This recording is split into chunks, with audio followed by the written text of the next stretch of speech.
정보가 있는 시사 토크쇼 장윤선의 팟짱. 아직도 홍삼만 드십니까? 홍삼만 드신 여러분 행복하십니까? 살림살이 좀 나아지셨습니까? 이제 마카 산삼을 드십시오. 마카 산삼. 잉카인들이 즐겨 먹었던 남미 페루의 산삼. 인체에 꼭 필요한 31가지 미네랄과 18종의 아미노산을 함유한 천연 종합 영양제. 세계적인 슈퍼푸드로 인정받아 전 세계가 열광하는 그것. 바로 마카입니다. 페루의 마카와 우리나라의 산삼을 하나로 만들었습니다. 마카 산삼. 이게 다가 아닙니다. 20년 경력 전문가의 자문을 받아 우리 몸에 좋은 11가지 원료까지 하나로 만든 건강 푸드. 마카 산삼. 이제 홍삼 가격으로 마카 산삼 드십시오. 와, 이거 남자한테 딱이네. 딱이야. 애미야, 나한테도 딱이구나. 엄마, 나도 마카산삼! 나도! 검색창에 마카 산삼 또는 영한 네이처를 검색하세요. 영한 네이처 마카 산삼이 답입니다. 마카 산삼을 꼭 기억하세요. 우주에서 마카와 산삼을 하나로 만든 회사는 영한 네이처가 유일합니다. 유사 검색어 회사에 주의하시고 영한 네이처를 꼭 확인하세요. 안국빌딩 앞, 풍문요가 앞에 차도입니다. 지금 제 옆에는 김광진 세종시 민주연합 의원과 임태훈 군인권센터 소장 나와 있는데요. 저희 인권의 정치팀이 다시 한번 이 집회 현장에서 뭉쳤습니다. 잠시 말씀을 나눠보도록 하겠습니다. 안녕하세요. 예, 뭐 안녕한 상황은 아니긴 하지만 네. 예. 네, 소장님. 네, 다시 왔습니다. 네. 오늘도 조금 늦게 오셨는데 국회에서 무슨 일이 있었죠? 예, 오늘 운영위원회가 있어가지고요. 청와대 이병기 실장을 중심으로 해서 청와대 분들 와서 국회에서 상임위가 있었습니다. 네. 오늘 이병기 비서실장이 나와서 뭐라고 하던가요? 그것도 궁금하더라고요. 뭐 사실은 그냥 이병기 실장 원래 특성상 돌려 말하기를 잘 하시는 분이라 네. 외교관 출신의 이 기름칠한 장어라는 게 별명이지 않습니까? 네. 근데 뭐 몇 가지 얘기가 있었는데 첫 번째는 성완종 리스트에서 이병기라고 한 이름이 등장했을 때 박근혜 대통령이 뭐라고 묻더냐라고 했더니 뭐 대통령께서 이게 무슨 문제냐라고 물어서 본인이 금전적인 문제는 아무것도 없습니다라고 했더니 대통령께서 그럼 열심히 일해라라고 하는 깊은 신뢰를 보여주셨다라고 하는 것이고, 그러니까 이 정부는 특성이 대부분 그런 것 같아요. 거의 행정행위든 뭐든지 간에 이해하고 납득시키려고 하는 게 아니라 종교화하는 거예요. 믿어라. 믿지 않으면 어떤 문제가 있는 거고, 나도 또 어떤 문제가 생겼을 때도 그냥 믿으면 내가 믿으면 끝나는 거고, 지난번에도 그러잖아요. 내 동생이 아니라고 하는데 뭐 왜 또 따지냐, 이제 이런 식의 정치와 행정을 종교화해서 무조건 믿게 하는 이 정부 과연 정상적인가 좀 싶습니다. 예. 종교화하는 뭐 이걸 지적해 주셨는데 말씀 들어보니까 정말 그렇네요. 믿는다, 믿어라 이건데 이야기하고 있는 와중에 늘었어요. 저쪽에서 행진대요가 민주노총 대요가 들어왔네요. 예. 그렇네요. 아까는 시민들과 유가족분들만 있었는데 지금 노동절 행사를 마친 우리 노동자들이 계속해서 이 안국역 지나서 이 안국 빌딩 앞으로 계속 모이고 있습니다. 네. 또 그러면은 근해 천국 불신 지옥인가요? 뭐예요? 그게 종교화됐다. 예, 아직까지도 지금 아프셔서 비서실장도 어제만 뵙고 오늘은 못 뵀다고 했기 때문에 저도 감히 입에 담을 수는 없을 것 같고요. 신성하셔서. 오늘 이제 회의에서 또 하나 이제 나온 것 중에 하나가 지난 4월 28일 날 와병중에 내셨던 성명과 관련해서 이게 정치 개입이 아니냐. 그리고 대통령의 어떤 병환이나 이런 것들을 과연 공개도 정상적인 국가냐라고 하는 것이 이제 경호실 차장이 와가지고 답변을 했는데, 사실 그 경호실 차장이 작년 국감 때 한참 대통령의 필라테스인가요? 운동하는 거. 그게 이제 문제가 됐을 때 본인이 국회에 와서 뭐라고 했냐면, 대통령의 건강과 관련한 것은 국가 이익 기밀 사항이다. 어떠한 국가와 어떠한 나라도 그런 것들을 공개하고 있지 아니하다라고 이제 말했었는데, 이번에는 이제 본인들이 스스로 막 밝힌 거지 않습니까? 그러게요. 그래서 이게 어떻게 말이 그렇게 다를 수가 있냐 그랬더니 국민의 알 권리 차원에서 그렇게 했다라고 이제 무슨 답변을 이중잣대도 아니고 이게 했어요. 근데 앞뒤가 상당히 안 맞는데요. 그리고 국가기밀을 왜 주치를 원래는 여기 국군 의료원이 있어요. 거기 원장이 봐야 돼요, 진료는. 원래 대통령과 국무위원들은 군의관에게 진료받도록 되어 있습니다. 그래서 사실 기밀은 맞아요. 그런데 이게 YS 때부터 이게 서울대 의대가 주치의를 하느냐, 세브란스가 주치의를 하느냐 가지고 가축전이 벌어졌거든요. 그래서 민간인이 지금 사실 어의를 하고 있는 거예요. 그렇기 때문에 정보는 다 셉니다. 또 하나의 문제 중에 하나가 그러니까 4월 28일 냈던 홍보수석의 그 브리핑 사면 문제를 거론하셨던 그 아프신 와중에도 나라를 걱정하시면서 사면이 문제였다.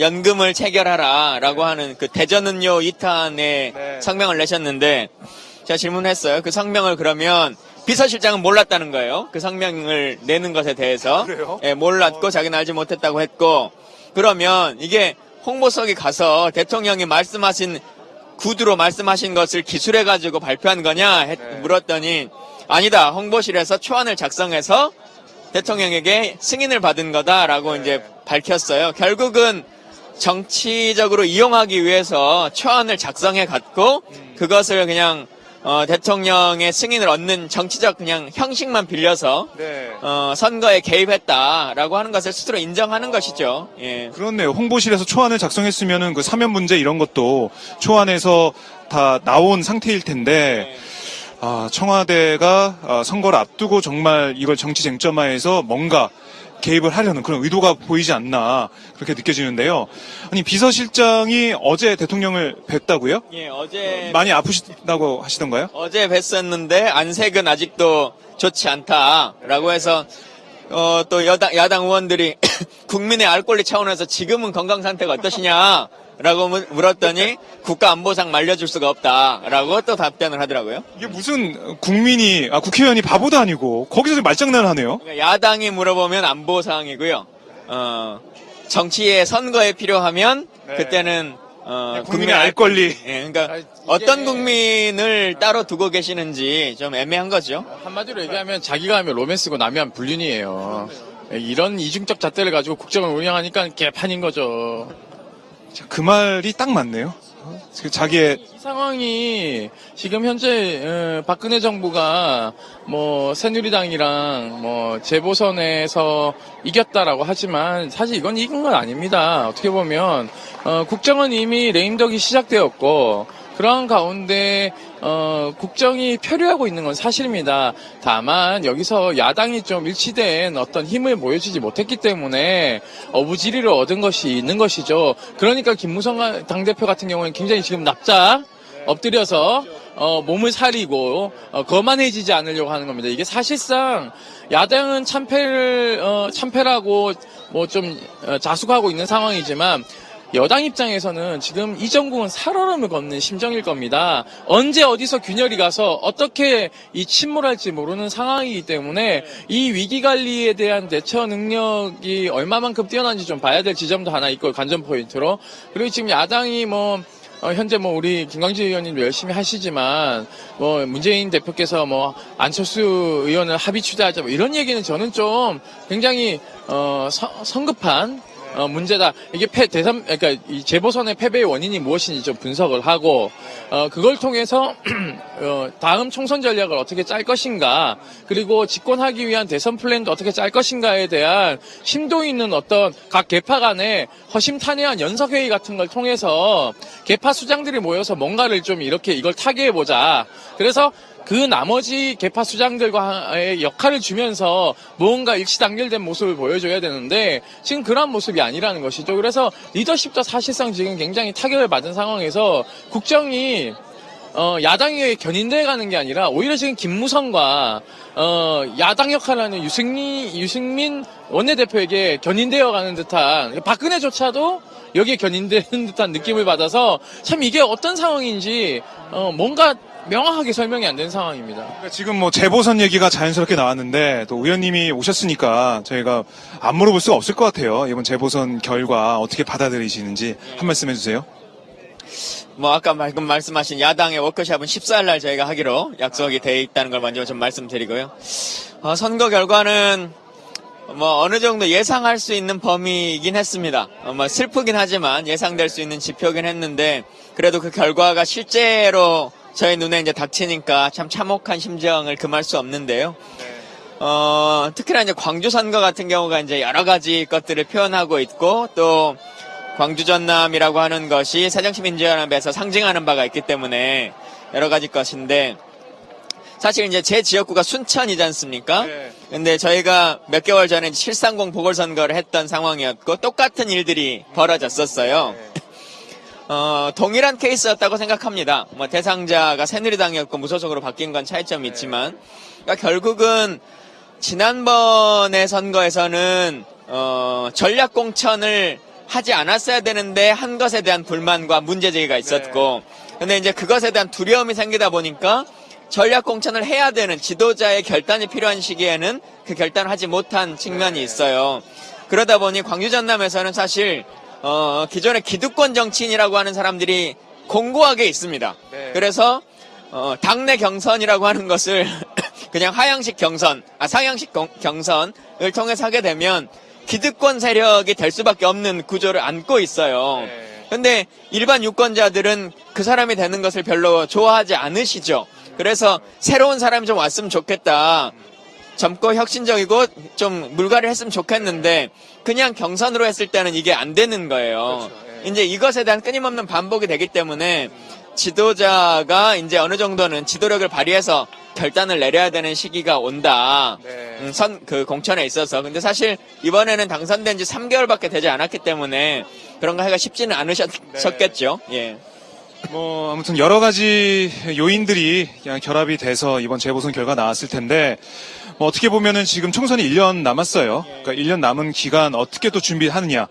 이 재보선 같은 경우는 보수층의 결집이 많기 때문에 투표율도 보수층이 좀 높고 이런 불리한 점이 있는 상황에서 뭐 결과가 이렇게 나왔는데 앞으로 1년 앞으로 다가온 총선 어떻게 준비하는지 이게 중요할 것 같고 국민들한테 어떻게 신뢰감을 주고 안정감을 줄 수 있는 그런 정당의 모습을 보일지 이게 앞으로의 숙제인 것 같습니다. 뭐 워크숍도 한다고 하셨으니까 야당이 어쨌든 분열할 수밖에 없는 구조적 한계를 많이 가지고 있기 때문에 또 특히나 이제 천정배 장관이 의원이 앞으로 어떻게 좀 방향성을 갖고 나가실지 또 어쨌든 정동영 의원 이번에 낙선하긴 했습니다만 국민모임이 정의당과 연대해서 뭐 어떻게 또 제3세력을 만들겠다라고 선언하고 있기 때문에 호남은 호남대로 2파전이 생길 수밖에 없고 또 수도권은 아시는 것처럼 5% 이내의 차이로 당락이 계속 바뀌는 지역인데 과연 야권이 분열했을 때 그 어부지리의 이익이 새누리당으로 얼마나 갈 것인지 그 고민이 크죠. 예. 그렇습니다. 뭐 야권이 분열하면 어떻게 되는지 이번 재보선에서 봤어요. 우리가 이걸 어떻게 정리해 나갈지 야권 뭐 어떻게 연대를 해 나갈지 아니면은 뭐 단일 후보를 내세울지 이런 것들은 앞으로의 과제고 이걸 어떻게 지혜롭게 해 나갈지 이걸 저희가 또 지켜보도록 하겠습니다. 예. 천정배 의원 같은 경우에는 사실상 복당할 가능성도 높게 점쳐지고 있습니다. 그러니까 물론 이제 그 본인이 정치를 할 때 워낙 이제 안티에 관한 마음의 상처를 너무 많이 받아서 당내에서 무소속으로 뛰쳐나간 부분 아마 약간 좀 이를 악물고 나 당선되고 보자 라는 인식을 한 것 같아요. 그래서 아마 천정배 의원 같은 경우에는 국민신당으로 가면 이게 자기의 값이 평가절하된다는 것을 너무 잘 알기 때문에 아마 복당할 가능성이 매우 높다고 보고 있고요. 또 하나는 저는 정동영 의원의 행보를 좀 눈여겨봐야 된다고 보고 있습니다. 대선 후보까지 지내신 분이 사실 지금 현재 자기 계파 거의 하나도 없이 탈당을 하셔서 그 많던 사람들 다 잃고 지금 무슨 행보인지는 전 잘 모르겠어요. 사실은 솔직히 얘기하면 저렇게 나와서 떨어졌으면 이미 정치적 심판을 다 받은 겁니다. 물론 야당이 못하냐 잘하냐의 문제를 떠나서 저는 정동영이란 하나의 인물을 보고 이제 얘기하는 겁니다. 국민들이 봤을 때는 어떤 식으로 바라보냐면요. 저 사람 국회의원 못 돼서 환장한 사람 아닌가라는 인식을 가질 가능성이 매우 높습니다. 그렇기 때문에 물론 용산에서 용산 참사 때 보여준 모습에 진정성이 있다, 세월호 때도 진정성이 있다라고 하지만, 저는 이번 재보선의 출마 자체가 저는 좀 넌센스였다라고 판단하고 있습니다. 그리고 또 고시원에서 지내는 그러한 그 코스프레는요, 저는 다른 고시생들의 마음을 또 다시 아프게 하는 문제라고 생각합니다. 사실상 정동영 후보가 좀 되면 대선 주자급이기 때문에 고시생이 이렇게 어렵게 생활한다라가 아니라 우리 사회의 공무원 임용에 대한 문제점이 무엇인가, 그리고 임용에 대한 획기적인 개혁안이 무엇인가에 대한 청사진들을 보여줌으로 인해서 청년들에게 미래가 어떤 것이 되어야 되는가에 대한 것도 심어줘야 될 그런 본분에 있는 분입니다. 그리고 또 하나는 그 정도의 원로급이면 사실상 후학을 키워야 되는 상황이죠. 지금 현재 정치적 후학이 없어요. 전 이건 큰 문제라고 생각합니다. 네, 그렇기 때문에 정동영 전 의원께서 지금이라도 전 늦지 않았다고 생각해요. 후학을 키우는 일의 미랄이 되고 좀 더 자숙하면서 본인이 보여줬던 진정성을 회복하기 위한 절치부심하는 모습을 좀 보여줘야 된다. 이제는 일선에는 나서면 안 된다. 평가를 받았다. 이제는 접고 후학을 밀자. 천정배 의원의 상황은 좀 다르게 판단하는데요. 어쨌든 제가 평생 호남에서 살았던 사람이고 호남을 준비하는 사람으로서 천정배 의원은 저희 당으로 복당하지 않으실 것 같아요. 그리고 지금 시기에는 새로운 당에 대한 수요가 많이 있거든요, 호남에서. 왜냐하면 지난번 예를 들면 민주당, 열린우리당 상황일 때처럼 사실은 호남에서 새정치민주연합이 한 당만 있으면 포스터를 못 붙이는 사람들이 생겨요. 근데 지금 시기에는 딱 포스터를 붙이기 위한 정당이 필요하거든요. 이 인자들이 항상 있는 곳이기 때문에 새누리당의 이름의 타이틀이나 무소속만을 가지고는 불가능하고 어느 정도 그룹이 필요한 시기고 딱 그게 절묘한 타이밍. 그러니까 사실은 지난번 안철수 대표의 시기에는 총선 시기가 워낙 멀어서 그 수요가 없었습니다만은 지금은 딱 수요가 필요한 시기에 절묘하게 타이밍을 맞춰서 이제 하는 것이기 때문에 정당의 이름을 빌릴지 어떤 연대의 형식이 되든지 간에 아마도 그런 것은 있을 거고, 다만 현재 현역 의원의 이탈은 그렇게 크지 않을 거다. 다만 2인자로 준비하고 계시는 분들, 이분들의 수요는 상당히 많다. 생각합니다. 어떻게 보면은 저는요 약간 비슷한 지점이 있는데 저는 왜 이 시기에 안철수 의원을 원내대표 합의 추대서를 얘기했을까? 저는 이게 밑에 깔려 있는 기자들이 있지 않는가? 원내대표로 안철수 의원을 하자는 건 아닙니다.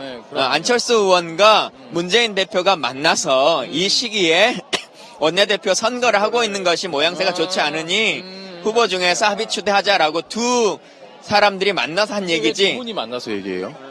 안철수 대표가 잠깐 뵙자고 하셨다는 걸로 알고 있습니다. 당에 이런 어떤 수습을 하기 위해서 재보선 참패에 대한 그 충격을 수습하기 위해서 만났다고 하시는데, 그럼 원내대표 오늘 그거는 또 문재인 대표가 5명의 후보자들 또 만나셨어요. 아까 4시에 만나서 어쨌든 후보 등록을 다 해놓은 상태고 그게 쉽지 않다. 누가 나오셨어요?